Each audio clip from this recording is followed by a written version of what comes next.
আগামী বছরের হজে যেতে ইচ্ছুক মানুষের জন্য নতুন নির্দেশনা জারি করেছে ধর্ম মন্ত্রণালয়। সৌদি আরবে হজ ওমরা সহ মন্ত্রণালয়ের পক্ষ থেকে নির্দেশনা অনুযায়ী 2025 সালের হজ মৌসুমে 15 বছর বয়সের নিচে কেউ হজে যেতে পারবেন না। ধর্ম মন্ত্রণালয়ের পক্ষ থেকে জানানো হয়েছে, সৌদি আরবের এই সিদ্ধান্তটি শিশুদের সুস্থতা ও নিরাপত্তার কথা মাথায় রেখে নেওয়া হয়েছে। সংশ্লিষ্ট সূত্র থেকে জানা গিয়েছে, হজ যাত্রীরা পাসপোর্টের জন্ম তারিখ অনুসারে 15 বছরের নিচে কেউ হজে যেতে পারবেন না।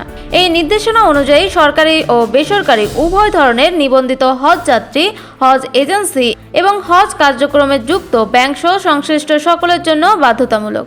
মন্ত্রণালয়ের উপসচিব মামুন আল ফারুক এক বিজ্ঞপ্তিতে জানান, সৌদি আরব যে নির্দেশনা দিয়েছে তা আমাদের জন্য বাধ্যতামূলক।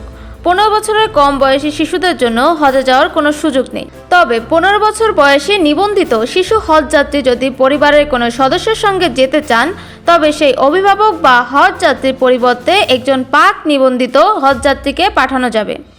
এছাড়া 15 বছরের বেশি বয়সী ব্যক্তিরা হজে যেতে চাইলে তাকে অবশ্যই প্রাক নিবন্ধন করে নিবন্ধিত হতে হবে, অন্যথায় তাদের হজে যেতে যাওয়ার অনুমতি দেওয়া হবে না। শিশুদের জন্য নিরাপত্তা নিশ্চিত করতে এবং হজ যাত্রীদের সুরক্ষা বিধানের জন্য এ সিদ্ধান্ত নেওয়া হয়েছে। ধর্ম মন্ত্রণালয় এবং সৌদি আরবের নির্দেশনা মেনে চলা সকলের জন্য বাধ্যতামূলক।